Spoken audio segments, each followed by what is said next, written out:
Hello everyone, how are you all? Everyone fine? Once again I am in front of you all with a very important question. Ki sir, how to complete entire question paper 100 marks in 3 hours? Can the same question is coming in your mind? Normally what happens when a student write an exam, what a student inform us that, sir, the paper was very easy, all the questions were from your study material or from ICA study material, then also we are not able to complete the entire question paper. We have let 10 marks question or 20 marks question. Can you say if the question paper is easy, it cannot be lengthy. If all the questions were from ICA study material, already you have practiced that question a lot of time, then how it can be lengthy? Can you say in the same exam there were many students who were able to complete the entire question paper in the given time, but there are some students who are not able to manage the time. What is the reason behind that? That we are going to discuss. What is the question? That how to complete entire question paper 100 marks in 3 hours.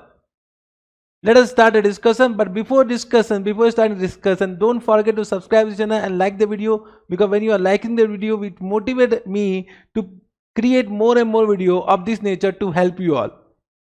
Okay. Now, first point is that how to effectively use the 50-minute reading time which is normally given in every exam.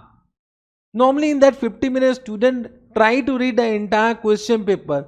Can you say it is not possible to read the entire question paper in 50 minutes? Even though you read, can you say once again read when you are writing the solution in 3 hour time? So if you are once again reading, you are wasting your time, whatever has been given in 50 minutes. From my point of view, in that 50 minutes, you are not supposed to read the entire question paper. You are supposed to only identify from which chapter and from which topic question have been asked. For example, question number 1, if you read only the first para or the last para, from that you can easily identify the question is from which chapter. For example, question number 1 is from consolidation.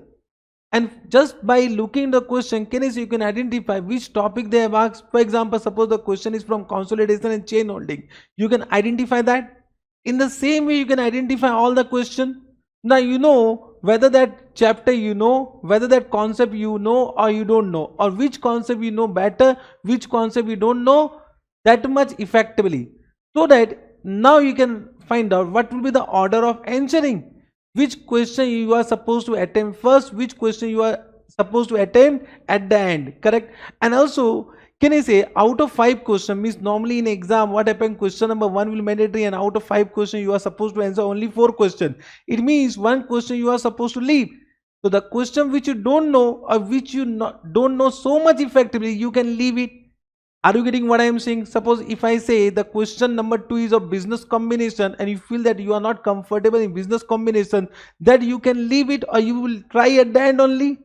I hope you are understanding. So in that way, 50 minutes can be used effectively, correct? So from my point of view, if you use your 50 minutes effectively, it will save you a lot of time at a time when you are writing answer in 3 hours. Second point that we need to understand is time management. First point you have understood how to use 50-minute reading time effectively, correct? Now come to the second point, time management. How to manage time effectively. Normally student fails to manage time in exam.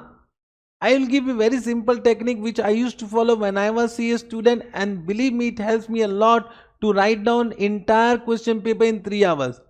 Can I give you the technique? The technique is very simple, just try to understand. We all know that we have 100 marks paper. 100 marks paper. Correct? And how many hours we have? 3 hours, means 180 minutes we have. 180 minutes we have. Correct? Are you getting? Now out of 180 minutes, 20 minutes you just leave. Leave 20 minutes. Why sir? Why to leave 20 minutes? Because just try to understand 20 minutes is required for some abnormal loss. It might happen there is some abnormal loss during that 3 hours. So for that we are just keeping some buffer 20 minutes. I will inform you how to use that 20 minutes in my later discussion, correct? Now it means you have only 160 minutes. So keep in your mind that you have only 160 minutes, not 180 minutes. You have only 160 minutes in your hand for writing the entire question paper. Now, can you say this 160 minutes is for how many marks? 100 marks? Correct. It means, can I say for 1 marks, For 1 marks, you have 1.6 minute. 1.6 minute. Therefore, you can identify that for 5 marks question, how many minutes you require? So you will do 5 into 1.6. That is what? For 5 marks, you have 8 minutes. Correct? For 10 marks question, you have what? 16 minutes. And for 20 marks, you have what? 32 minutes. Similarly, you can write down for 16 marks. Suppose question come for 16 marks. So 16 into 1.6, it is what? 25.6 minutes. Are you getting? Now suppose if you are attempting 5 marks question, you have a target that of course you have 8 minutes. You are supposed to complete that question in 8 minutes only. I hope you are understanding. So in this way what happen? You will have a target. The target should be in your mind before writing the answer, that this particular question you should be able to complete in what? 8 minutes or 60 minutes, whatever marks it carry. Correct? And of course you will carry your watch.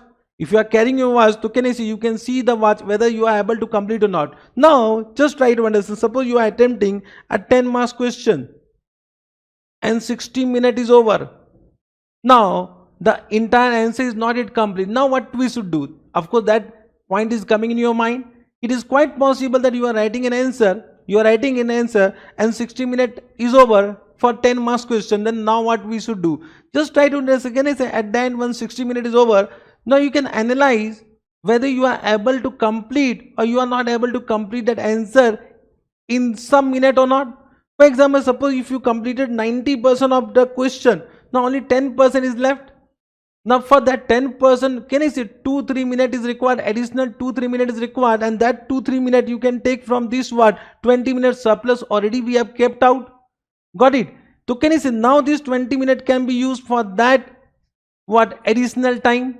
Understood? Correct. Or it is quite possible that 60 minutes is over and now you know that you are not able to complete a question, or you are stuck at some point and you are not able to decide whether you will be able to complete it correctly or not. I will say at some point if you feel that now you are not able to complete it, leave that question immediately and go to some other questions. Correct? Now just try to understand. Suppose you have completed 60% and 60 minutes is over, so I will say, and if you are of the view that now you are not able to complete or it will take a lot of time, I will say leave it, go to some question which can be easier than that. Next question of 10 marks or 15 marks can be easier than that. So why you are using additional minute to complete that? At the end you can come back to this question. So you can leave some space for that particular question, whatever you are leaving right now. Are you getting what I am saying? Go to the other question and try to attempt other question. Understood? Have you understood? In this way you can manage the time. Believe me, it is a full proof technique which I used to follow. Same if you can follow, it will help you. Correct? Now in my exam time, can I say if I don't know the question, so okay, I have left that. But if I know the question, I have always completed the entire question paper. Understood? So this will really help you. Got it? This point, time management, you understood? Yes sir. Coming to next point. Next point is what? Maintain speed from the first question. And normally I have seen that student in the first question they will be very slow. They will write in good handwriting. They will try to maintain good handwriting. Believe me, no extra marks will be given for good handwriting. From the first question you should be in your target. I say suppose first question is of 5 marks, you have only what? 8 minutes. 8 minutes to complete. So you are not supposed to write slowly. You can't take for the first question 20 minutes. Understood? From the first question you need to maintain speed. Don't think about your handwriting, even though you are writing not in the best way, but then also you'll given full marks if you are writing correctly. Got it? So maintain speed from the first question. Got it?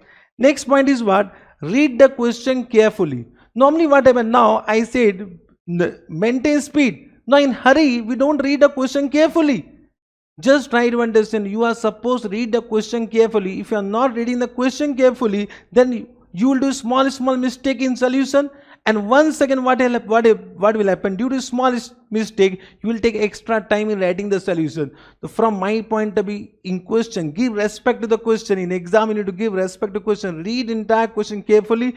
I will suggest you that while reading the entire question, you should draw the timeline so that you know the date information amount information as well as what requirement information, and also just look into the requirement of the question. Normally what happens, the student don't read the requirement and they start answering the question on the belief that they have understood the question. It might happen they have required journal entry, but you are not writing journal entry, you are only doing calculation, correct now? So if they have required journal entry, you need to give journal entry also. If they have required ledger account, you need to prepare ledger account. Understood? The requirement is also necessary. Just look into the requirement, correct? Yes sir. To read the question carefully by drawing the timeline while reading the question. This is the one most important point I will say. Next point is what? This already I have said that start answering new question if you are not able to complete the question which you are attempting. This already I have informed you while saying time management. Got it? Next point, there is no requirement to draw lines. There is no requirement to draw line. Suppose you are preparing balance sheet. To in balance sheet there is no requirement to draw the line. You can prepare balance sheet without drawing line. Correct now? So can you say you can save some time? However, drawing line will not take much time. Correct now? But there is no need to draw the line whatever I am saying. Suppose you are preparing account, so for account also drawing the line is not at all important. You can write down the entire balance sheet without drawing line, but format need to be followed. Balance sheet format need to be followed. You can't ignore the format of balance sheet. Understood? Yes sir. Now use of abbreviation. Normally student asks, can we use abbreviation? Yes, we can use the abbreviation which can be understood by the teacher, who can be understood by the examiner who is checking your paper. And normally can I say there are many abbreviations which is known to everyone. For example, I'll just give you the example. Property plant and equipment, PP. There is no need to write on property plant and equipment. You can write on PP account. You can save time. Similarly, IP, investment property, intangible asset, IA, share based payment, SBP. This all abbreviation can be used. For example, FBTOCI, FBTPL. These all abbreviation can be used. Correct now? Ind AS, GRB means guaranteed residual value. Use GRB means unguaranteed residual value. There is no need to write down unguaranteed residual value. You can simply write down UGRB. No marks will be deducted if you are using short form. Believe me, I have checked many answer paper of many students. I have seen that no marks is deducted for using what? Short forms. So you can use the short forms provided it can be understood by the other party. Understood? Yes sir. Next point, no need to start with the main solution. Normally what happens when you read the question, we don't know how to start.